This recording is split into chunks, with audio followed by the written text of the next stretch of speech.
SBI life ગુરુવારે ઘણું ઘટ્યું હતું. નિફ્ટી લૂઝર્સમાં આપણે જોઈ રહ્યા હતા એસબીઆઈ લાઈફ, અને અત્યારે લગભગ 3% મજબૂતી આપણને સ્ટોક 1426ના ડેઝ હાઈ પર ટ્રેડ થઈ રહ્યો છે નિફ્ટીના ગેઇનિંગ કાઉન્ટર્સમાં. આપ કઈ રીતે સલાહ આપશો એસબીઆઈ લાઈફ પર? તો એસબીઆઈ લાઈફનું કાઉન્ટર મને ઘણું અટ્રેક્ટિવ લાગી રહ્યું છે, કારણ કે જે રીતના આપણે જોયું હતું પ્રીવિયસલી પણ કે 1375 થી લઈને 1380 ની આસપાસના જે લેવલ્સ હતા ત્યાંથી એક સારું ડિમાન્ડ ઝોન આપણને બનતું જોવા મળ્યું હતું, અને હાલમાં અત્યારે એ જ લેવલ પાસેથી આપણને બાઉન્સ આવતું જોવા મળ્યું છે.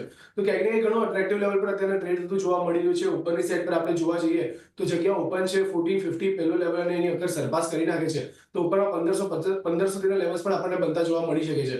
નીચેની સાઈડ પર 1375 થી લઈને 1380 ની આસપાસના લેવલ છે એ સ્ટ્રોંગ સપોર્ટની જેમ કામ કરતા જોવા મળી શકે છે. તો ક્યાંક ને ક્યાંક મને એવું લાગી રહ્યું છે કે અહીંયાથી એક પુશ આવતું જોવા મળી શકે, જે લીડ કરી શકે છે ઉપરમાં 1450, અને જો 1450 ના લેવલ સરપાસ કરી દે છે તો ઉપરમાં 1500 સુધીના લેવલ્સ પણ આપણને એસબીઆઈ લાઈફમાં બનતા જોવા મળી શકે છે. તો કરંટ લેવલ ઘણો અટ્રેક્ટિવ છે, તમારે ખાસ ધ્યાનમાં રાખવાની સલાહ રહેશે.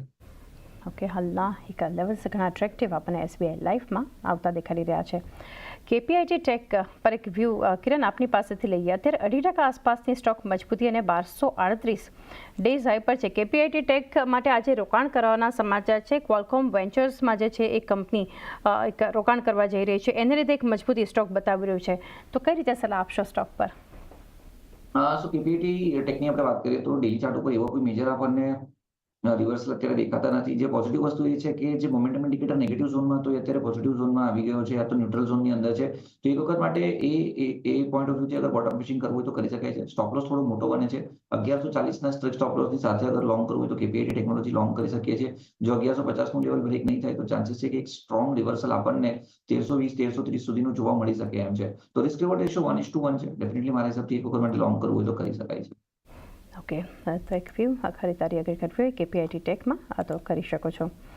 ત્યારબાદ ના એક સ્ટોક પર મુથુટ ફિનાન્સ માટે પાર્થિવ થોડું એક વ્યૂ લઈએ આપની પાસે. જબરદસ્ત મજબૂતી અત્યારે ફ્યુચર કાઉન્ટર્સ હું જોઈ રહી છું એફએનઓમાં સૌથી વધારે આ સ્ટોક મજબૂત છે. કંપનીની ગોલ્ડ લોન એયુએમ જે છે 1 લાખ કરોડને પાર છે, ને કંપની માટે આ એક મહત્વપૂર્ણ માઇલસ્ટોન આપણે ગણી શકીએ મુથુટ ફિનાન્સ માટેના. ગોલ્ડ પ્રાઇસીસ પણ આપણે જે રીતે એક ફોકસ જે ઉચ્ચતમ સ્તર પર આપણને આવતા દેખાડી રહ્યા છે, કંપની માટે આપનો view? Overall Muthoot finance I think long term Outlook સારું છે, અને થેન્ક્સ ટુ ધ ફેક્ટ કે ગોલ્ડ પ્રાઇસીસ ઘણા સ્ટેબલ રહ્યા છે, આ પ્રકારની કંપનીઝ માટે આઈ થિંક જે ડિસબર્સમેન્ટ છે એ પણ સુધર્યું છે. બટ ઓવરઓલ આઈ થિંક મને લાગે છે કે અહીંયા valuations on the higher side છે, અને there could be slow down coming head, કારણ કે ઇવન આરબીઆઈની ગાઈડલાઇન્સ છે કે જે personal loan side of the lending છે ત્યાં આઈ થિંક ઓવર એક્સપોઝર જેવું છે. તો I think there could be a disbursement slowdown, જેના લીધે ઓવરઓલ મને લાગે છે કે share price could be capped for some time, એટલે હમણાં આને અવોઇડ કરવાની સલાહ. ઓકે, હાલ તો એક વ્યૂ અવોઇડ માટે મુથુટ ફિનાન્સ પર બનતો જોઈ રહ્યા છે. વિરાટ, એલએનટી માટેનો વ્યૂ લઈએ. એલએનટીમાં પણ અત્યારે જોઈ રહ્યા છીએ કે લગભગ 1.5% આસપાસની ખરીદારી થતી જોઈ રહ્યા છે. ડેઝ હાઈના લેવલની આસપાસ, એટલે ઓપનિંગ કરતાં તો ઘણું કાઉન્ટર અત્યારે સુધરી રહ્યું છે. આપ કઈ રીતે ચાર્ટ્સ પર સલાહ આપશો એલએનટીના? તો એલએનટીને જોવા જઈએ તો આપણે જોઈ રહ્યા છે કે એક લોઅર હાઈ લોનો ફોર્મેશન ફોર્મ થઈ રહી છે, અને કન્ટિન્યુઅસલી આપણે 20 દિવસ 21 દિવસની એક્સપોનેન્શિયલ મૂવિંગ એવરેજ પાસેથી પ્રેશર બિલ્ડ થતું જોવા મળી રહ્યું છે. તો ક્યાંક ને ક્યાંક એક સ્ટ્રોંગ હર્ડલ આપણને બનતું જોવા મળી રહ્યું છે, અને જે 20 દિવસની એક્સપોનેન્શિયલ મૂવિંગ એવરેજ પ્લેસ છે એ 3250 ની આસપાસ પ્લેસ થતી જોવા મળી રહી છે.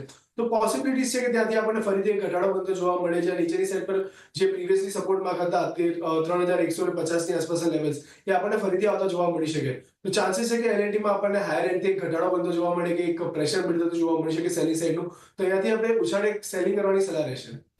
ઓકે, તો સેલ ઓન પ્રાઇસ એક વ્યૂ એલએનટી પર બનતો જોઈ રહ્યા છે. મજબૂતી બજારમાં વધતી જોઈ રહ્યા છે, અને હવે 22500 ને પાર નિફ્ટીના લેવલ્સ છે. તો અમુક વધુ નિફ્ટી કોન્ટ્રીબ્યુટર્સ પર ચર્ચા કરીએ તો કિરણ, કાઉન્ટર છે સન ફાર્મા.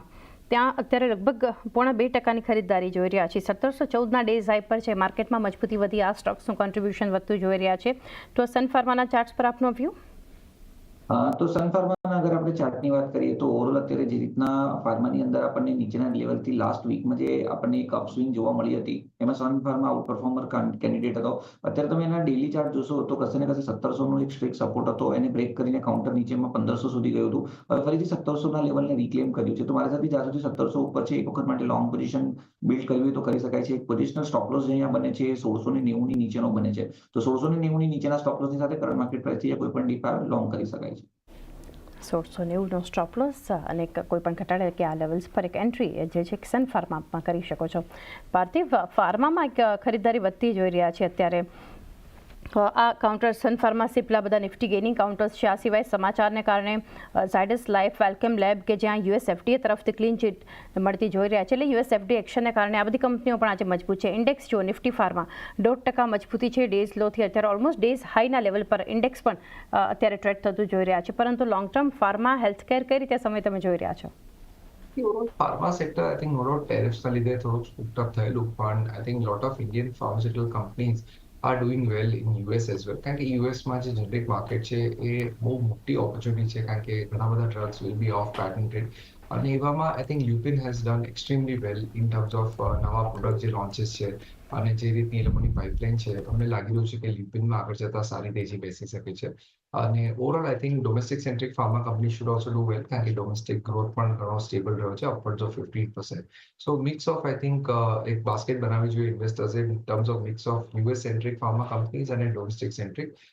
અમને લ્યુપિન અને ડોમેસ્ટિક માટે અમને લાગી રહ્યું છે કે Alkem labs I think also is looking interesting for the long.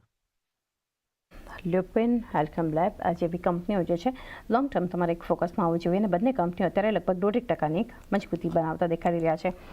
આ સેક્ટર પર ચર્ચા કરી રહ્યા છે તો વધુ એક કાઉન્ટર પર વિરાટ વ્યૂ લઈ આવી છે. સિપ્લા 2%થી વધુ મજબૂત છે. સિપ્લા 1492 અત્યારે ડેઝ હાઈ બનાવ્યા છે સ્ટોકે. તો કઈ રીતે તમે સલાહ આપશો સિપ્લા પર? તો સિપ્લાના અત્યારે અગર આજના દિવસ પર અગર આપણે એની મુવમેન્ટ કેપ્ચર કરવાની જોઈએ તો ઘણું સારા લેવલ્સથી આપણને બાઉન્સ આવતા જોવા મળી રહ્યા છે. નીચેના સાઈડથી ડબલ બોટમ સોર્ટ ઓફ ફોર્મેશનનું બ્રેકઆઉટ આપણને કન્ફર્મ થતું જોવા મળી રહ્યું છે. જો અગર આ લેવલ સસ્ટેન કરી દેખાડે છે કે 1475 ની આસપાસના જે લેવલ છે જેને પ્રીવિયસલી સ્ટ્રોંગ હર્ડલની જેમ કામ કરતા જોવા મળ્યા છે, 200 દિવસની એક્સપોનેન્શિયલ પણ ત્યાં જ પ્લેસ છે, તો અત્યારે હાલમાં એની ઉપર ટ્રેડ થતું જોવા મળી રહ્યું છે. જો 1475 ના લેવલને જાળવી રાખે અને એની ઉપર કન્ટિન્યુઅસલી સસ્ટેન કરે છે તો કદાચ આપણને જે મોમેન્ટમ છે કન્ટિન્યુ થતું જોવા મળે. ઉપરની સાઈડ પર 1550 સુધીના લેવલ્સ એક ફર્સ્ટ લેવલની જેમ કે ફર્સ્ટ હર્ડલની જેમ કામ કરતા જોવા મળે. પરંતુ જો 1550 ના લેવલ સરપાસ કરે છે તો ઉપરમાં 1600 સુધીના લેવલ્સ પર આપણને સિપ્લામાં બનતા જોવા મળી શકે છે. જ્યાં નીચેની સાઈડ પર આપણે વાત કરીએ તો 1460 ની આસપાસના જે લેવલ છે સ્ટ્રોંગ સપોર્ટની જેમ કામ કરતા જોવા મળી શકે છે. 1475 પહેલો સપોર્ટ અને 1460 નો બીજો સપોર્ટ બની રહ્યો છે. ઉપરમાં 1550 અને 1600 સુધીના લેવલ્સ પર આપણને સિપ્લામાં બનતા જોવા મળી શકે છે. એક સારું એવું ટેકનિકલી બ્રેકઆઉટ પણ આપણને બનતું જોવા મળી શકે. જો અગર આજના દિવસમાં લેવલ જાળવી રાખે છે તો એક પોઝિટિવ આઉટલુક તમે ડેફિનેટલી ધ્યાનમાં રાખી શકો છો સિપ્લા માટે. એક આઉટલુક પોઝિટિવ આપણને ખાસ કરીને સિપ્લા માટે એક વ્યૂ બનતો જોઈ રહ્યા છે. નેક્સ્ટ વ્યૂ લઈએ સ્ટોક પર છે ઓએનજીસી. કિરણ, અત્યારે 1.5% આસપાસ મજબૂતી ઓએનજીસી બતાવી રહ્યું છે અને અહીંયા પણ 228ના ડેઝ હાઈ બન્યા છે અત્યારે. તો આ શેર પર વ્યૂ? ઓએનજીસી ની વાત કરી રહ્યા છે રાઈટ આપણે? જી કિરણ. સો ઓએનજીસી ની અગર આપણે વાત કરીએ તો ડેલી ચાર્ટ ઉપર જે રીતના આપણને એક સ્ટ્રોંગ સપોર્ટ દેખાઈ રહ્યો હતો 230 ની આજુબાજુ, 230 નીચે કાઉન્ટર ગયું પરંતુ સસ્ટેન નથી કરતું અને ફરીથી અત્યારે જોઈએ તો 230 ની આજુબાજુ આવી ગયું છે. અહીંયા પણ તમે જોશો તો એક ફોલિંગ વેજ બ્રેકઆઉટ આપણને ઇન્ટરડે ચાર્ટ ઉપર દેખાઈ રહ્યું છે. નો ડાઉટ જે 20 દિવસની મૂવિંગ એવરેજના નીચે ટ્રેડ કરી રહ્યું છે એને લઈને થોડું રેઝિલિયન્સ રેઝિસ્ટન્સ આપણને જોવા મળી રહ્યું છે. તો એક કન્ડિશનલ બાય રહેશે. અત્યારે 229 ની આજુબાજુ ટ્રેડ કરે છે. 230 ની ઉપર તમે લોંગ જઈ શકો છો. તો 230 ની ઉપર લોંગ કરો તમે. એક તે પોઝિશનલ સ્ટોપ લોસ રાખવાનો છે, 220 નો રાખવાનો છે. જેવું 230 નું લેવલ ક્રોસ થશે પછી 250 સુધીના અપસ્વિંગ આવે એવું અમને લાગી રહ્યું છે. તો ચોક્કસ જ મારા હિસાબથી લોંગ કરીને જવું જોઈએ. એક સલાહ ઓએનજીસી પર